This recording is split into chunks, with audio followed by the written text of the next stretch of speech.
La première édition des rencontres d'économique sera essentiellement studieuse, mais grâce à la diversité de la programmation, elle sera aussi joyeuse, festive, créative et un peu taquine. Ouais, les économistes sur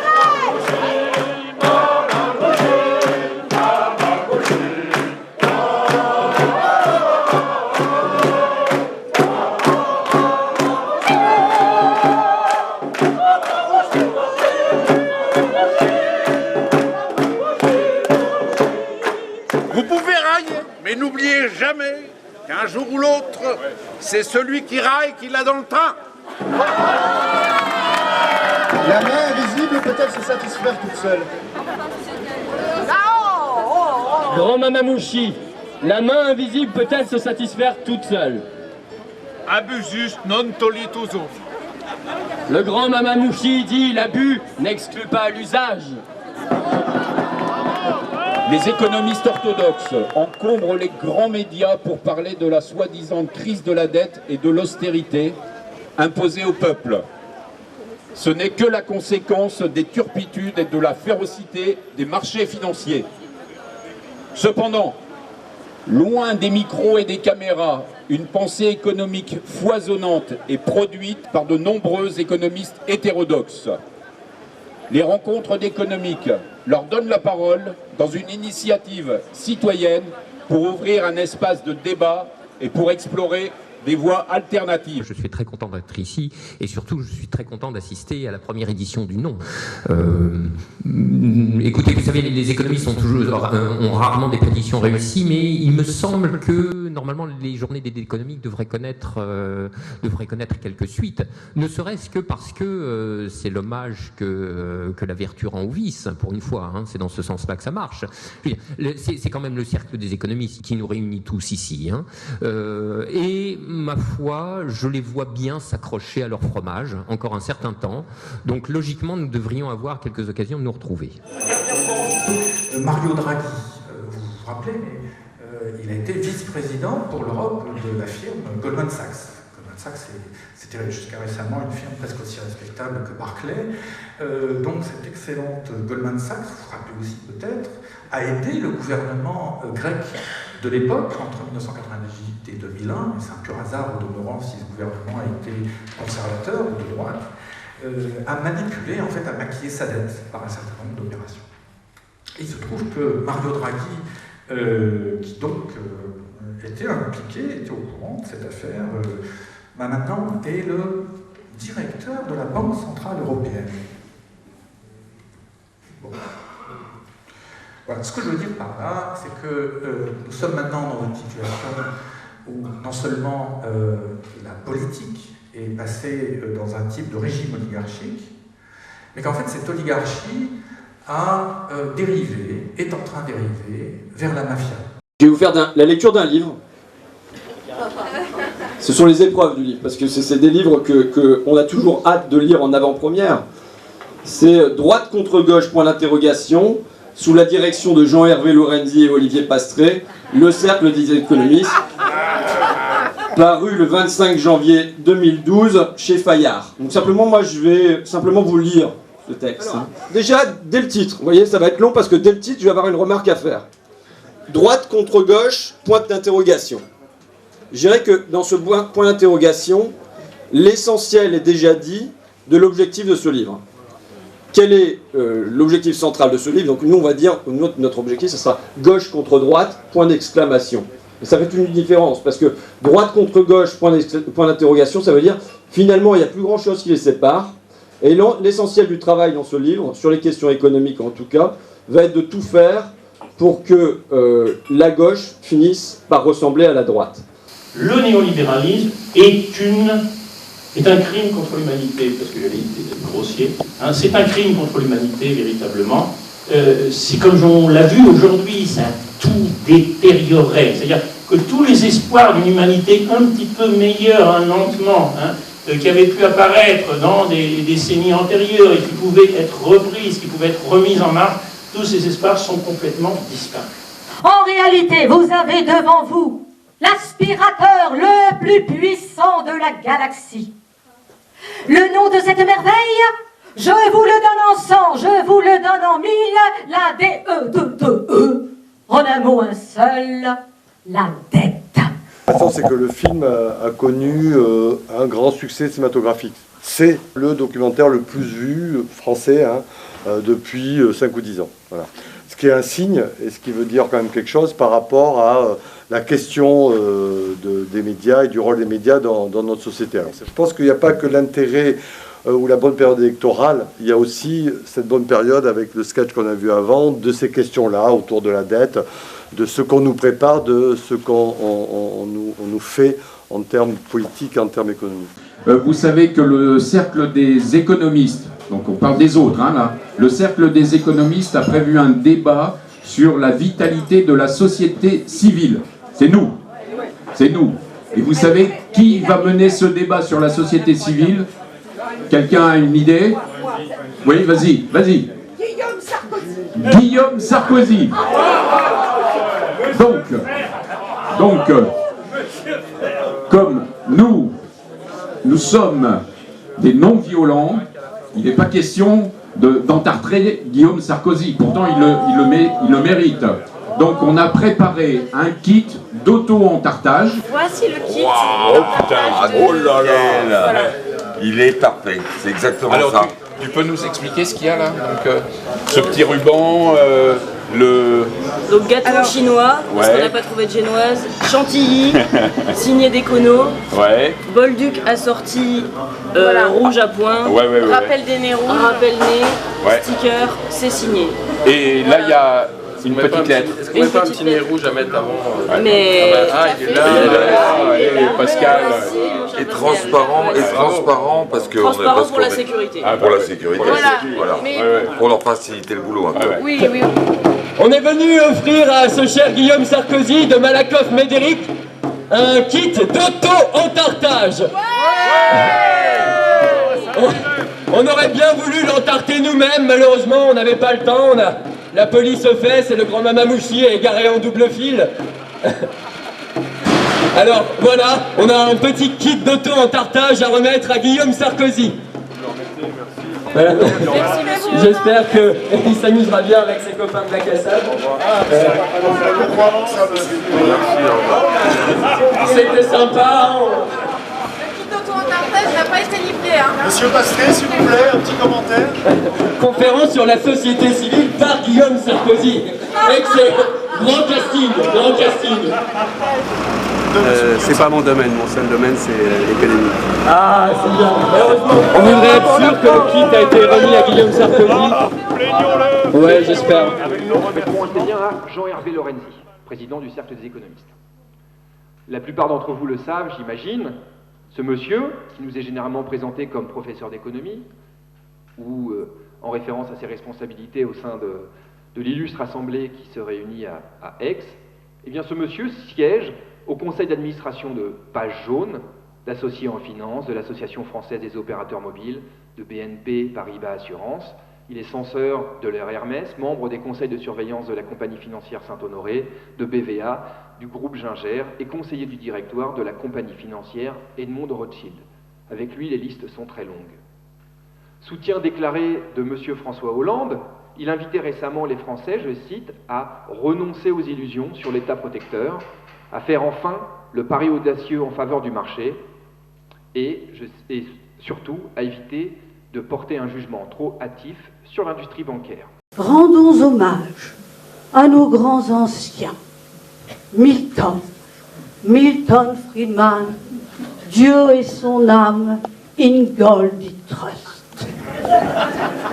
Bien, aujourd'hui mon but c'est de vous parler un petit peu de comment s'est construit l'économie politique avant d'être une science économique. Donc on va remonter un petit peu loin dans le temps et à partir de l'exemple français, on va parler de ce qui s'est passé au XVIe et XVIIe siècle. Monsieur Filoche, adhérez-vous à l'idéal de la confrérie des économistes, tout entier inclus dans la maxime, excusez mon accent, de conemptus non bilivus, de conibus fer pectus conitas, qu'on peut assez fidèlement traduire par Les plus déconnants ne sont pas ceux qu'on croit, les plus déconneurs sont parfaitement connus, que vous ne devez pas découvrir aujourd'hui, je crois.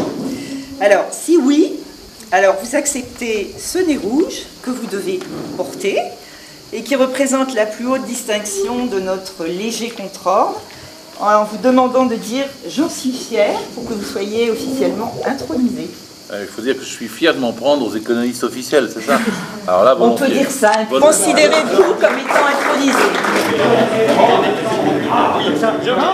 Les crédits titrisés sont actifs négociables. Ils s'en mangent au marché comme foin à l'étable. Notre banque, pauvresse, j'ose à peine, monsieur, s'en est gavé si bien, s'en est mis jusqu'aux yeux, que nous voilà chargés près de l'indigestion. Un peu comme un égout qui sort de la maison, mais fait soudain un coude et revient au WC. Nous baignons dans la crotte. Messieurs les conseillers, comment tourne le monde? Va-t-il correctement pour que sur lui je fonde le légitime espoir de ma réélection? Le pays doit savoir que ma circonscription, au-delà de la France et l'univers entier, que mon règne de soi tend à l'illimité. Bon, donnez-moi des nouvelles de la planète. Comment va-t-elle? Forcément pour le mieux quand je suis à sa tête. Monsieur le Président! Imbécile! Monsieur le Président, le monde est chancelant. Je suis convaincu que la littérature, la poésie, la dramaturgie, etc., peut aujourd'hui porter un discours d'opposition que ne peuvent pas porter les politiques, enfermés dans le cercle qui est le leur.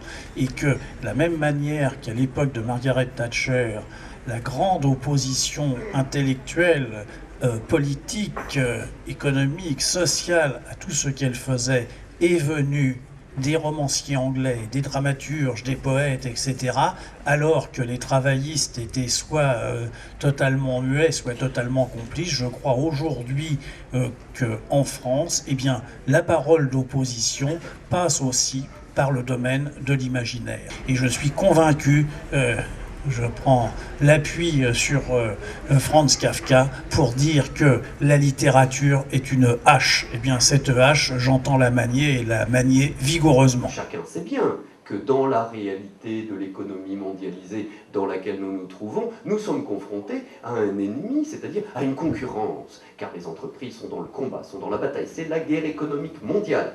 Oui, c'est la guerre économique mondiale pour des raisons qui sont des raisons géostratégiques, en partie liées à la dissuasion nucléaire. Mais ça, c'est un autre chapitre. C'est-à-dire que les États sont toujours dans cette logique d'affrontement et sont là pour s'autodétruire. Mais nous, dans tout ça, nous dit-on, comment tirer notre épingle du jeu? Alors on va voir des économistes, on va voir des consultants, on leur pose la question et ils vous regardent en ricanant. Mais monsieur, nous ne pouvons pas tirer notre épingle du jeu parce que nous sommes confrontés à une réalité contre laquelle nous ne pouvons pas grand-chose, surtout si nous refusons de la penser.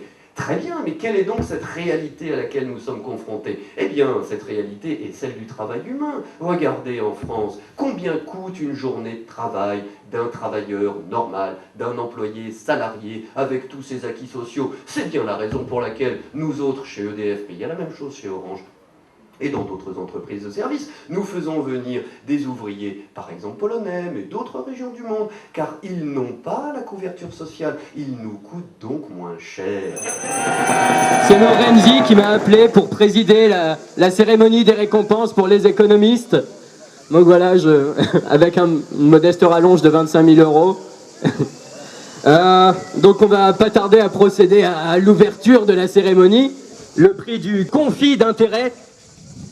Après une longue hésitation et un long débat, a été remis à Daniel Cohen.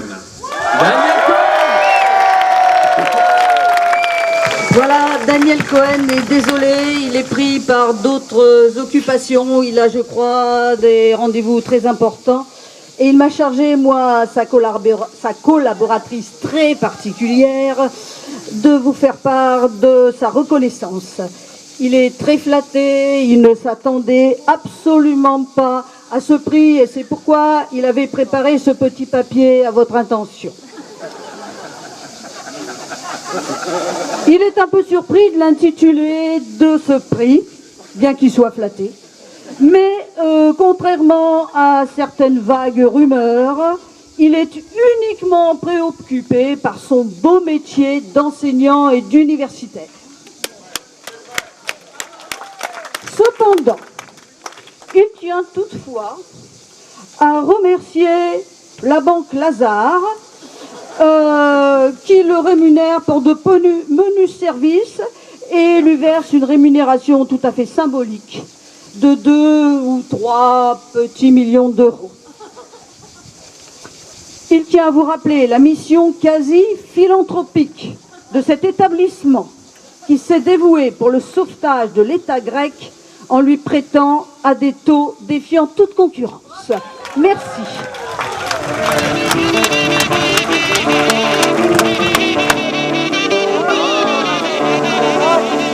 On va passer au deuxième prix, qui est très drôle lui aussi, le prix Babar de l'énormité de la tromperie. C'est à toi. Monsieur Patrick Artus. Patrick Artus. Et donc Cyril. C'est avec une grande déception que je vous annonce que monsieur Patrick Artus, hier vers 22h50, était placé sous tutelle judiciaire. Donc du coup, le juge m'a fait son représentant légal. Donc ça commence aujourd'hui. Hein. Je suis donc très heureux de recevoir le prix à sa place. Voilà, ben merci.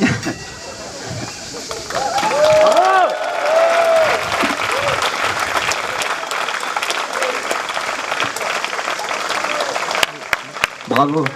Montre-le, montre-le.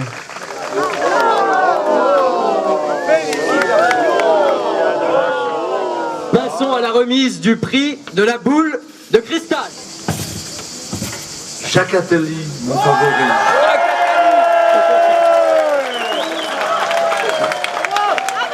Bravo. Quel succès! Eh bien bonjour, mon infinie capacité à manger à tous les râteliers m'empêchait de me faire représenter. Je suis donc Jacques Attali, en personne. Un petit regret de ne pas avoir pu venir avec mon orchestre symphonique. Mais mes conseils dans le domaine de la dérégulation du secteur des transports n'ayant pas été suivis, le budget était trop important pour la manifestation. Vraiment, je suis désolé. Je suis très touché de ce cadeau parce que, comme vous le savez, je suis toujours le conseiller de François Mitterrand. Je crois aux forces de l'esprit. Mais les forces de l'esprit passant par les carcasses de poulet doux, ça va se terminer. Donc c'est vraiment un très beau cadeau. Maintenant je vous laisse parce que j'ai un rendez-vous avec François Hollande. Non, il n'est pas mort. Mais vu les premières semaines de son mandat, j'ai un petit rapport sur la croissance, je crois qu'il est prêt. Le prix de la double à la pensée unique. Alors pour ce prix, il n'est point besoin d'être grand mamabouchi pour désigner Jean-Hervé Lorenzi.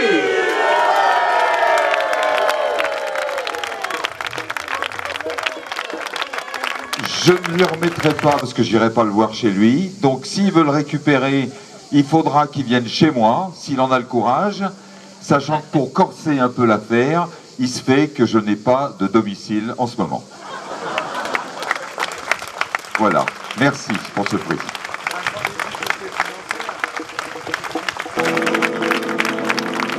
On va quand même avoir une petite dédicace pour les personnes à qui on doit cette magnifique aventure. Et je dois dire qu'on est très émus de ce qu'on a vécu là ces 4 mois et on vous donne tous rendez-vous très rapidement pour repartir sur la 2e édition. Mais on n'oublie pas que si on est là aujourd'hui, c'est grâce au Cercle des économistes, on les applaudit.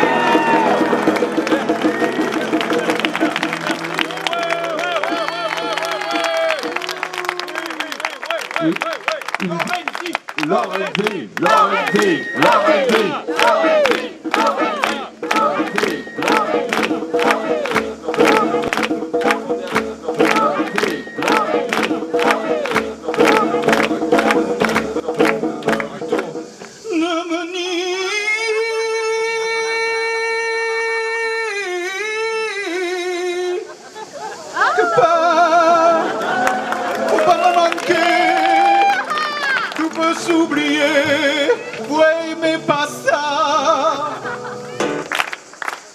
T'as pas un capé? les économistes officiels crèvent d'envie de venir parler avec nous pour récupérer les thèmes de la société civile et se retrouver enfin en connexion avec le vrai monde et les vrais gens.